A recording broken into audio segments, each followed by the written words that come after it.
Você pode sentar. Bom dia, igreja. Uma alegria estarmos juntos para mais uma celebração. E não uma celebração qualquer, uma celebração da ceia do Senhor. E hoje nós vamos conversar, dentro ainda da nossa série, sobre a jornada de Jesus com os seus discípulos.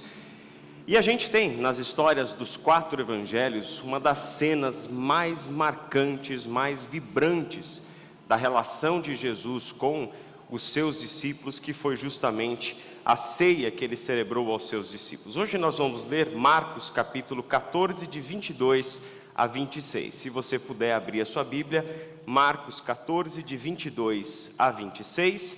A gente vai ler por partes, nas 3 partes, como a gente divide essa celebração de ceia do Senhor. E eu quero começar apenas com o versículo 22. Marcos 14, 22. O texto diz: enquanto comiam, Jesus tomou o pão, deu graças, partiu e deu aos seus discípulos, dizendo: tomem, isto é o meu corpo. Essa, certamente, é a cena mais esperada de quem está lendo o Evangelho desde o primeiro versículo. É esta cena que vai trazer uma revelação de uma forma clara, agora de uma forma explícita, de algo que até então tinha ficado meio que enigmático nas falas de Jesus aos seus discípulos. E esse enigmático era: qual é o significado desta morte que tanto Jesus fala? Ao longo do Evangelho você vai perceber que Jesus, em certos momentos, falando para o grupo particular dos seus discípulos, ele anuncia para os discípulos que ele vai morrer. Mas o significado desta morte permanecia bastante enigmático.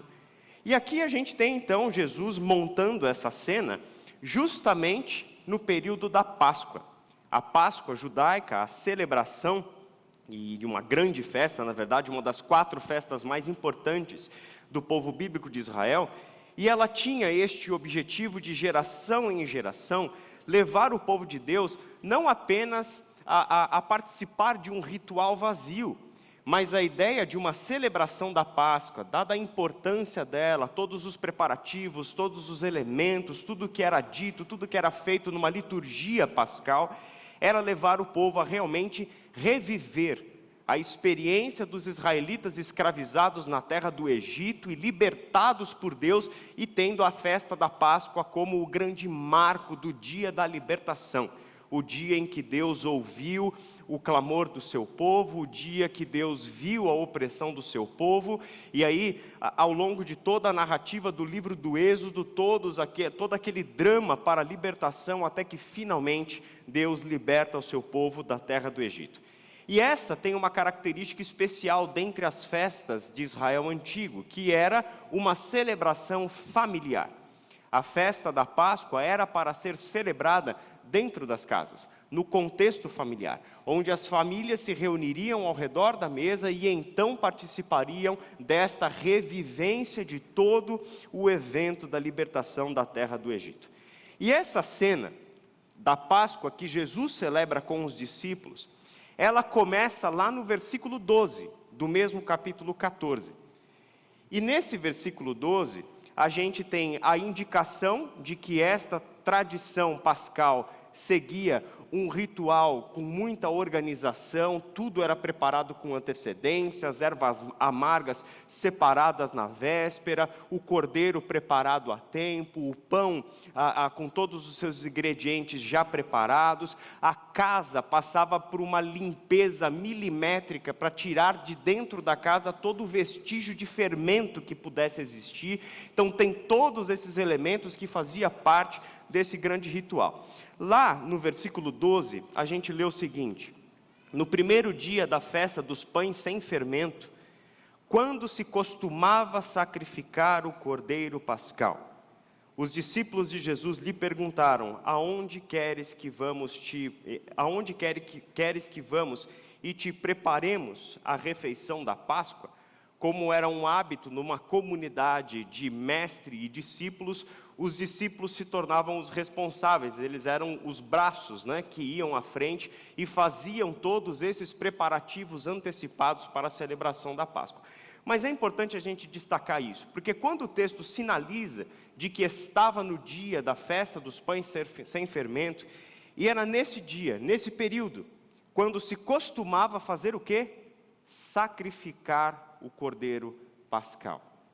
Era nesse período, era nessa ocasião, quando eles iam lá preparar a festa para celebrarem juntos a Páscoa, era que se costumava sacrificar o cordeiro que seria comido na Páscoa.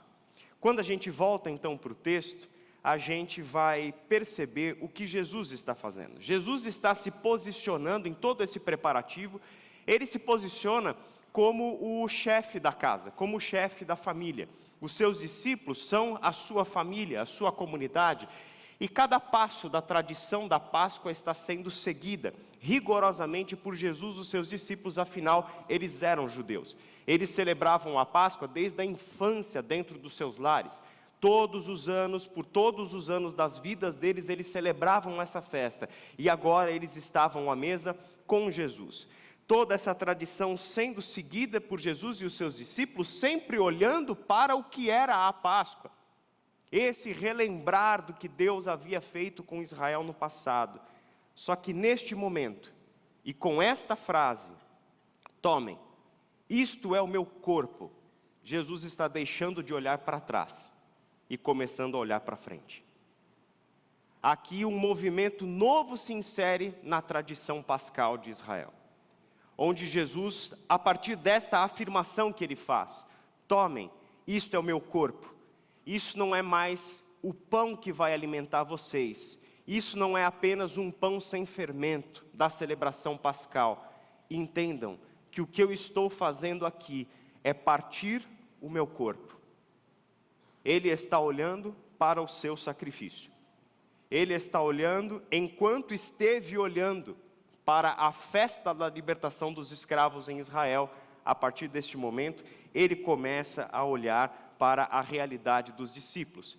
Que com essa palavra, na sequência do texto que a gente vai ler nessa manhã, o que ele começa a anunciar para os seus discípulos? Ao olhar para o presente e para a frente, para o futuro, Jesus está dizendo que aquela Páscoa, na verdade, era a sua própria morte em favor dos seus discípulos. O enigma começava a ser solucionado e os discípulos começavam, a partir de agora, terem uma noção do que era esta morte que Jesus antecipava. E estas mesmas palavras Jesus está dizendo para nós nesta manhã, que nos reunimos como comunidade dos discípulos para participar da mesa do Senhor. Que nos reunimos como uma comunidade de discípulos que há 2000 anos vem celebrando esta festa. Vem trazendo à memória esta experiência de Jesus com os seus discípulos, da mesma forma como os israelitas passaram milênios celebrando o que Deus havia feito ao libertar Israel do Egito. Nós estamos ao redor da mesa e mais uma vez Jesus está dizendo, tomem, isto é o meu corpo. Tomem, esta não é mais a Páscoa judaica como vocês a conheceram até agora. Essa não é mais um lembrar do que aconteceu no passado com os israelitas, mas é vocês reviverem o que eu, Jesus Cristo, Senhor e Mestre de vocês, estou fazendo em favor de vocês. Tomem, isto é o meu corpo. Eu gostaria de propor para vocês um tempo inicial de uma oração individual, que você olhasse para dentro de você à luz do que Jesus está dizendo nesse texto, do significado desta cena montada e do que Jesus está para fazer aqui. E você, como um dos discípulos naquele momento, está ouvindo Jesus dizer, tomem, isto é o meu corpo.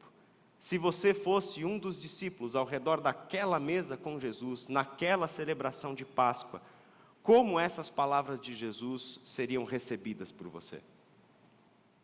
Como você recebe hoje estas palavras de Jesus para você, para nós? E o que você tem a dizer para Jesus em oração, mediante estas palavras dele? tenha um momento de oração e daqui a pouco a gente vai orar junto. Pai Santo e amado, diante dessas palavras que ouvimos, nosso coração é tomado por constrangimento em primeiro lugar, porque sabemos que nós não somos merecedores de estar nessa mesa, porque não há nada em nós que nos permita aproximarmos desta mesa santa, do Teu sacrifício por nós.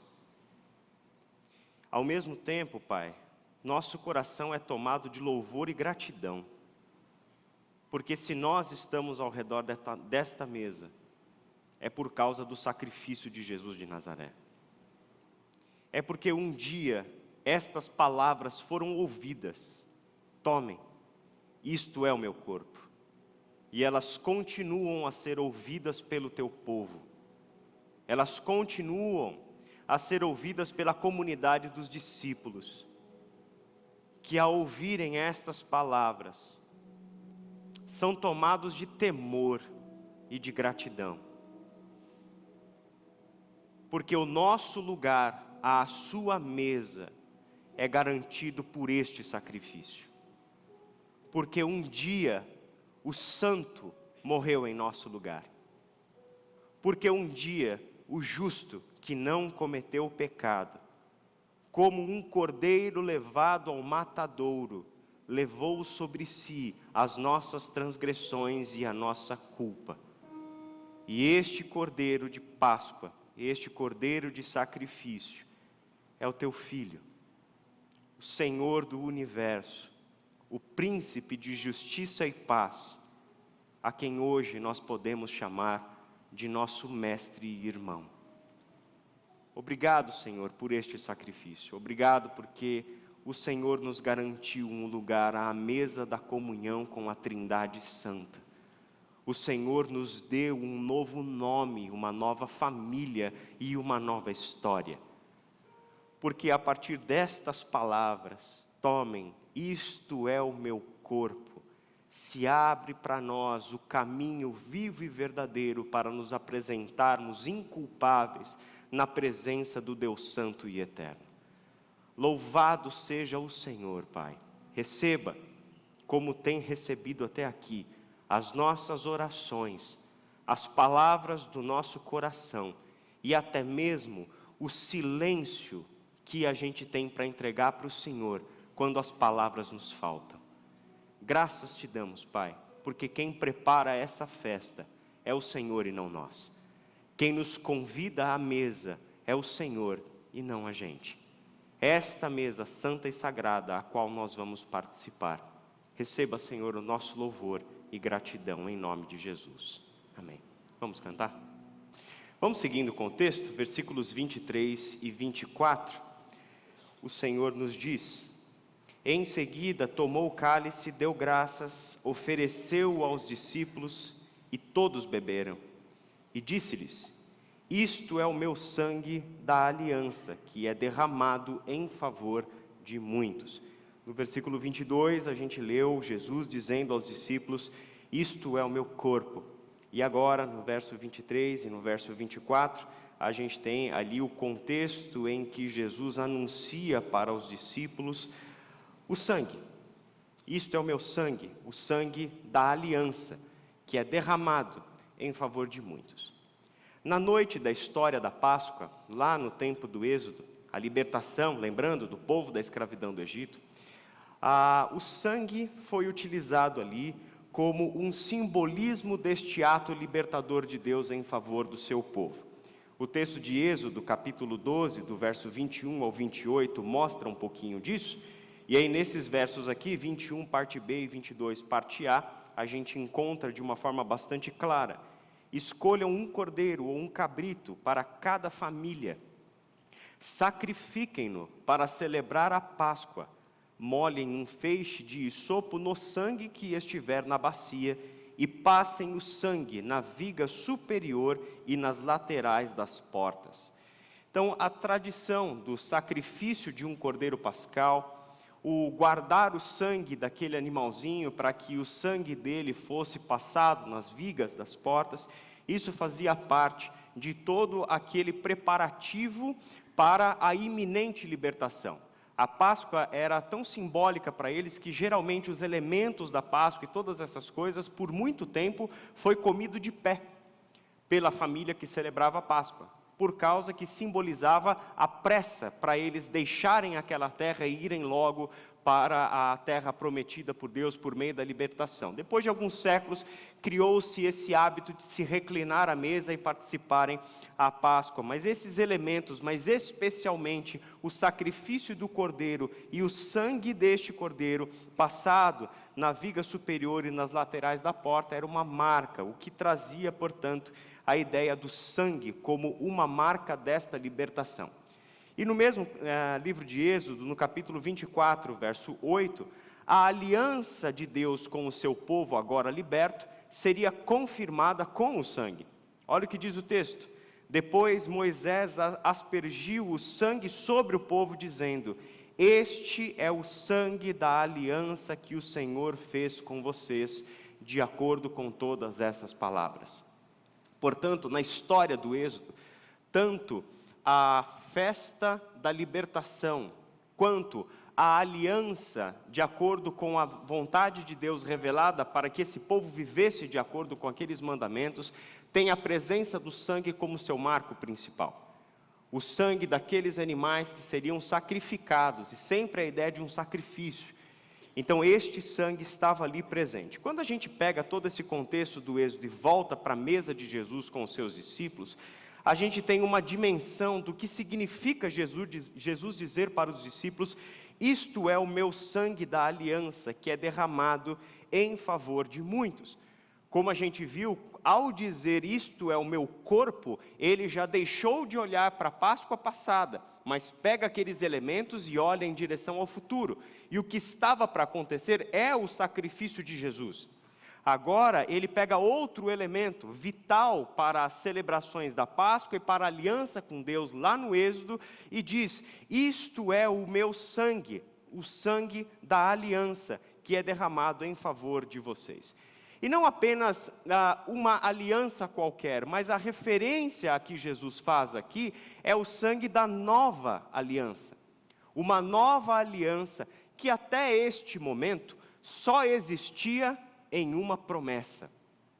A ideia de uma nova aliança já era existente e muito anterior a Jesus. Na verdade, a nova aliança como uma promessa já apareceu na história de Israel em um outro terrível momento de sua história, onde mais uma vez o povo de Deus estava escravizado por um outro povo. Eu me refiro à época do exílio, em que o profeta Jeremias e depois o profeta Ezequiel vão trazer da parte de Deus a nova aliança como uma promessa. Em Jeremias capítulo 31, do verso 31 ao verso 34, é onde a gente encontra principalmente o anúncio de Deus por boca de Jeremias de que ele faria uma nova aliança. No verso 31 diz: farei uma nova aliança. Isso é uma promessa de Deus para com aquele povo que estava mais uma vez voltando a ser escravizado por causa dos seus pecados. E no verso 34 de Jeremias 31 ele diz: porque lhes perdoarei a maldade, e não me lembrarei mais dos seus pecados. Uma nova aliança que existia até então como uma promessa, mas que neste momento, quando Jesus está à mesa com os seus discípulos, celebrando aquela Páscoa, Páscoa essa que Jesus anuncia para os discípulos que desejou ansiosamente comer aquela Páscoa com os discípulos. Essa Páscoa é que Jesus traz à realidade aquilo que até então só existia como uma promessa. E uma promessa de um passado distante. Nós estamos falando de 600 anos antes de Jesus. Uma promessa de 6 séculos, que existia numa memória de um texto de um profeta, de um período nebuloso da história do povo de Judá, o exílio. Mas agora, nestas palavras de Jesus e na ação de Jesus à mesa, ele está deixando claro o que estava acontecendo. E isso é significativo para quem está lendo o Evangelho de Marcos desde o início, Porque no capítulo 8, verso 31, 9, 31 e 32, e também no 10, 33 e 34, 3 capítulos seguidos. Nos 3 capítulos, nesses versos que eu mencionei, Jesus vinha já dizendo para os seus discípulos que ele, o Filho do Homem, seria entregue às autoridades, ele seria rejeitado pelo povo, ele sofreria muitas coisas, ele morreria e depois ressuscitaria.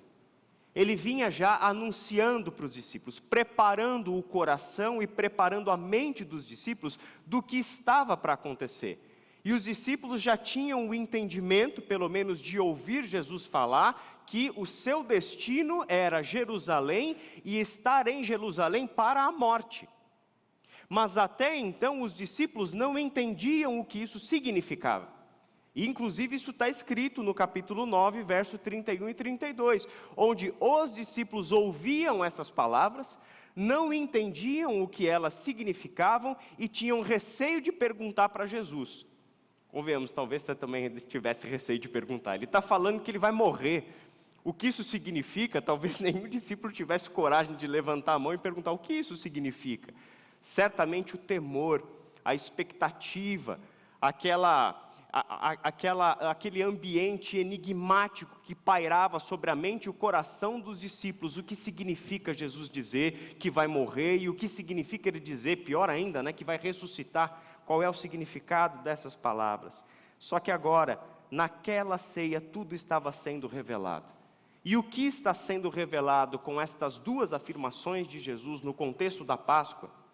Isto é o meu corpo e isto é o meu sangue para a nova aliança, significa que a sua morte seria um sacrifício pelo qual Deus estava selando a nova aliança com o seu povo.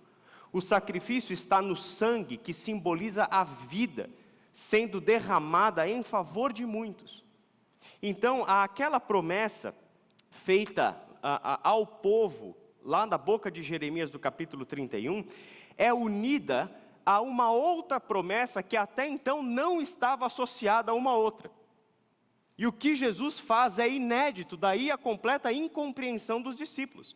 Porque ele vai pegar o que Deus disse como promessa em Jeremias 31, a nova aliança, e somar ao que Deus disse por meio da boca do profeta Isaías, do capítulo 52, verso 12, até o final do capítulo 53, que ele enviaria ao mundo o seu servo, um servo rejeitado, um servo para quem as pessoas olhavam e não viam nada de interessante nele, alguém experimentado no sofrimento, alguém que saberia o que era padecer, e este servo seria esmagado e moído por causa das nossas transgressões. Este servo de Deus, enviado pelo Senhor, traria nas suas chagas a nossa cura e a nossa libertação. Este servo sofredor de Deus seria aquele por meio de quem Deus justificaria a muitos, porque pela sua obediência Deus estava justificando todos os pecadores. Essa era a promessa que agora estava unida para formar uma só, quando Jesus diz: isto é o meu corpo e isto é o meu sangue. Em resumo, o que Jesus está dizendo, naquela ocasião, naquele tempo, quando a festa está sendo preparada, no dia dos pães sem fermento, quando se costumava sacrificar o cordeiro pascal, o que Jesus está dizendo naquela mesa com essas palavras é: o cordeiro pascal, dessa vez sou eu. Eu sou o cordeiro pascal que há de ser sacrificado nesta Páscoa, para que nunca mais um cordeiro precise ser sacrificado. Porque quando este sacrifício acontecer, todos os outros sacrifícios perdem o sentido. Perdem o sentido porque o sacrifício do cordeiro tem a ver com a libertação do Egito. Porque o sacrifício do cordeiro tem a ver com a memória da antiga aliança. Mas este cordeiro pascal, que estava sendo agora naquela mesa anunciado aos seus discípulos, é o sacrifício definitivo de Deus para a libertação e para o perdão. Como João, o Batista, disse acerca de Jesus, quem é Jesus? Quando Jesus se aproxima dele pela primeira vez no Evangelho de João, quem é Jesus? Este é o Cordeiro de Deus, que tira o pecado do mundo. Gostaria de, nesse segundo momento de oração, propor que vocês orassem, se possível, em família. Sua família que mora na mesma casa, ou também a sua família de irmãos e irmãs de fé, seu pequeno grupo, as pessoas próximas de você. E que vocês prestassem atenção no que eu vou propor para uma rápida conversa e oração de vocês. Gostaria que vocês compartilhassem de uma forma bastante breve, se possível com uma palavra ou com uma frase, qual é o sentimento que essas palavras de Jesus gerou em você? Qual é o sentimento que vem ao seu coração mediante essas palavras de Jesus? E então vocês orem uns pelos outros. Pode ser? Pode bagunçar as cadeiras aí, tirar da ordem. Conversem rapidamente entre vocês. Orem entre vocês. Esse é o assunto, tá, gente? Não fujam do assunto, sejam breves, para que a gente depois orem uns pelos outros. Vamos orar juntos? Senhor, nosso Deus e nosso Pai, nós queremos mais uma vez te agradecer, Senhor. Te agradecer por tudo isso que o Senhor fez na história. Por toda essa longa e paciente história que o Senhor vem escrevendo. E da qual agora as nossas vidas fazem parte, estão ali, redimidas pelo Senhor, reconciliadas com o Senhor, por causa desse sacrifício. Nós vamos participar da Tua mesa, e ao fazermos isso, nós estamos mais uma vez trazendo à memória o alto preço pago pelo Senhor para que nós tivéssemos a vida. Tu és o Cordeiro que venceu a morte, mas para ser o Cordeiro que venceu a morte, o Senhor precisou levar sobre si a nossa transgressão, a nossa culpa e a nossa morte. O Senhor precisou enfrentar a morte, uma morte brutal e cruel, precisou ter o seu sangue derramado para que nós recebêssemos a vida.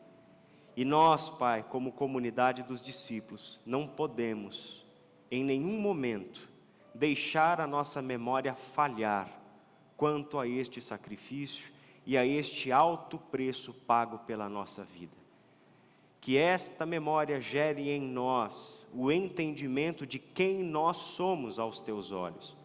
Gere a nós o entendimento da nossa identidade, feita nova em Cristo Jesus.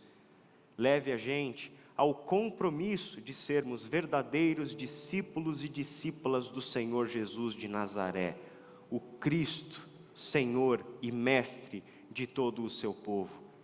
Que esta memória traga sempre à nossa mente a verdadeira gratidão e louvor ao Cordeiro de Deus que venceu a morte e que hoje está assentado em um lugar de honra, e que a destra do Pai governa sobre toda a história, que tem nas mãos a chave da vida e da morte, que é aquele que governará para todo o sempre. Louvado seja o Senhor, em nome de Jesus. Amém. Vamos cantar? Daqui a pouquinho nós vamos participar da mesa do Senhor, então se por um acaso ao entrar você não pegou o seu pão e o seu cálice, por favor, a gente tem algumas pessoas aqui que à disposição de vocês, é só fazer um sinal com uma das suas mãos, que alguém pode levar até você, aqui na frente, ou quem estiver próximo às mesas aí na entrada e lá no fundo, também fiquem à vontade. O texto termina nos versículos 25 e 26, com estas palavras: Eu afirmo que não beberei outra vez do fruto da videira, até aquele dia em que beberei o vinho novo no reino de Deus. Depois de terem cantado um hino, saíram para o Monte das Oliveiras. Esse versículo 25, essas palavras de Jesus: eu afirmo que não beberei outra vez do fruto da videira, até aquele dia em que beberei o vinho novo no reino de Deus. São uma das frases que mostram para nós que Jesus, o nosso Senhor, Salvador e Mestre, não deixou nem por um momento de pensar e de agir motivado pela sua esperança. O tempo todo em seu ministério, Jesus deixou claro isso para os discípulos. A forma como ele pensa, a forma como ele age, todas essas coisas são moldadas pela sua esperança futura, por aquilo que ele já vê como uma realidade concluída por Deus ao olhar para frente, ao olhar para o futuro. Os 3 textos que a gente mencionou, que foram as ocasiões em que Jesus anunciou para os discípulos a sua morte, os 3 textos terminam com uma afirmação de Jesus: eu vou morrer, mas eu vou ressuscitar. Eu vou morrer, mas eu vou ressuscitar. Eu vou morrer, mas eu vou ressuscitar. Qual é a convicção pela qual este Cordeiro de Deus que tira o pecado do mundo vai para o matadouro? Com qual convicção ele vai para aquela cruz, ter o seu corpo traspassado por causa das nossas iniquidades? Com qual convicção? A convicção é que ele tem um Pai justo, e o seu Pai justo não permitirá que o seu santo sofra decomposição. Ele vai para a vida em direção à morte em Jerusalém, como um cordeiro vai para o matadouro sem abrir a sua boca. Ali ele vai, mas ele vai com uma certeza, de que a morte não será o seu fim, de que aquela cruz não representaria o fim de uma história, o fim trágico de um Messias cheio de ideais. Não terminaria naquela cruz. Aquele túmulo não o prenderia, e a sepultura não seria o seu último lugar. A sua última morada é com o Pai eterno, no trono da glória, por onde ele governará toda a terra, e diante de quem todo joelho no céu e na terra um dia há de se dobrar. Até aquele dia em que beberei o vinho novo no reino de Deus. Para Jesus, é até aquele dia. Para nós, como costumamos dizer na ceia, é até que ele venha. Para Jesus, até aquele dia. Para nós, até que ele venha. O que isso significa? Que ao viver dessa forma, ao viver movido por uma esperança futura, baseada na confiança que ele tem no Pai, ao ir para a cruz do Calvário, passar por todo o sofrimento que ele sabia o que seria e o que significava aquele sofrimento, sofrimento real que ele sentiu, sofrimento que o fez transpirar as suas gotas de sangue, sofrimento emocional, sofrimento espiritual: Pai, por que me abandonaste? Sofrimento físico, de ter tido as suas costas dilaceradas, de ter tido a sua fronte rompida por espinhos, de ter tido os seus membros atravessados por cravos. Morte dolorosa, morte com tortura, morte com a brutalidade, mas ele vai para essa morte e sofre tudo isso, sabendo quem é o seu Pai, e sabendo que a morte não é o fim. Ao fazer isso, ele dá para mim e para você uma esperança. Ao fazer isso, ele está dizendo para nós: você pode viver como quem tem esperança. E tem mais, como Paulo disse para os Tessalonicenses, você pode encarar a morte e até mesmo enfrentar a sua morte, mas como quem tem esperança. Porque Jesus Cristo venceu a morte. Porque de fato o Pai se mostrou, como incontáveis vezes se mostrou na história do seu povo, o Deus fiel que cumpre as suas promessas. Um Deus que não falha no que diz respeito aos seus planos de salvação e redenção. Ali estava, na ação de Jesus, de o tempo todo viver orientado por sua esperança.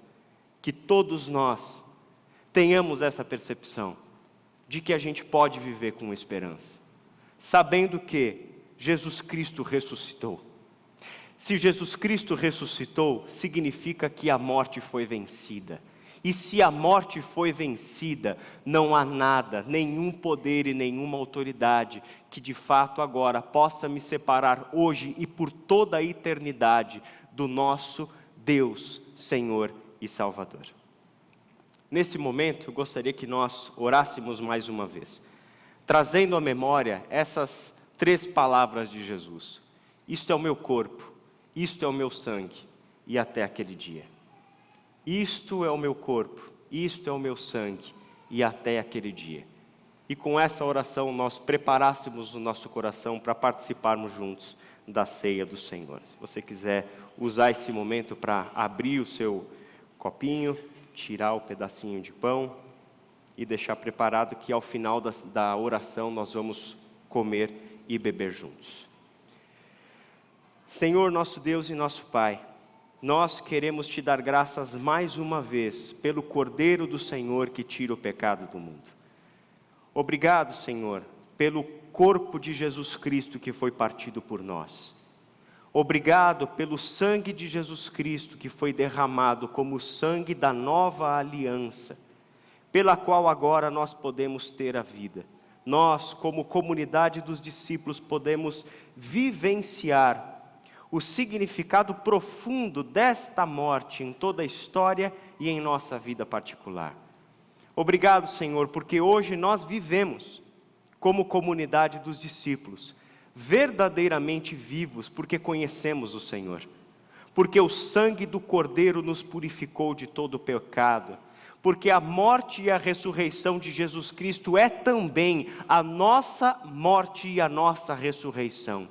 A morte para nós mesmos, a morte para a nossa carne, a morte para o nosso antigo eu, e a ressurreição, a imagem de Cristo Jesus, para sermos verdadeiramente teu povo, teus filhos, por hoje e toda a eternidade. Obrigado porque este sacrifício e essa esperança são irrevogáveis, e que não há poder, não há autoridade, não há nenhum ser, não há ninguém e não há nada que possa mudar o que Jesus Cristo fez na história. Obrigado por esta esperança que o Senhor deu a todos nós, para que vivamos diariamente movidos e alimentados pelo sacrifício, pela nova aliança e pela esperança futura que eles abrem para nós. Louvado seja o Cordeiro de Deus que tira o pecado do mundo. Em nome de Jesus. Amém. Comamos e bebamos todos.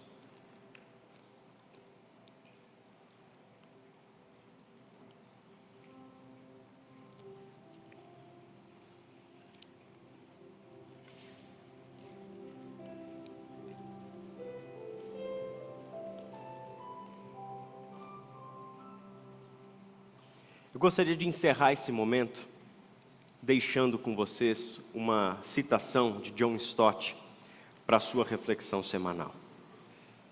O discipulado cristão é muito mais radical do que um amálgama de crenças, boas obras e práticas religiosas. Nenhuma figura pode fazer justiça, a não ser a morte e a ressurreição. Pois quando nos perdemos, nos encontramos, e quando morremos, vivemos. Esse é o chamado de Jesus para todos nós. Se alguém quiser vir após mim, tome a sua cruz, negue-se a si mesmo, e então siga-me. O nosso caminho é o caminho do Cordeiro, onde, ao nos perdermos para nós mesmos, nós encontraremos quem deve ser encontrado. Quando morremos para nós mesmos, é que nós encontramos a verdadeira e plena vida que o Cordeiro de Deus concedeu a todos nós. Vamos cantar mais uma vez?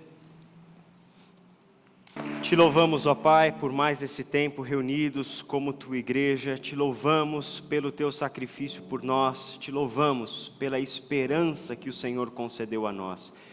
Obrigado, Pai, porque hoje nós podemos viver e viver plenamente Que cada coração aqui reunido nesta manhã consiga, Senhor, dimensionar o que isso significa. Consiga trazer à sua realidade o impacto deste sacrifício e desta esperança. Que a Tua glória, Senhor, brilhe sobre as nossas casas, sobre as nossas famílias, sobre os nossos filhos e filhas.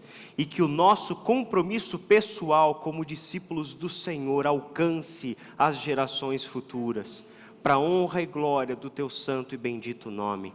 É em nome de Jesus que nós oramos, agradecendo por esse tempo reunidos, e que o amor de Deus Pai, que a graça do nosso Senhor Jesus Cristo e que as consolações do Espírito Santo sejam com todos nós, hoje e para todos sempre. Amém.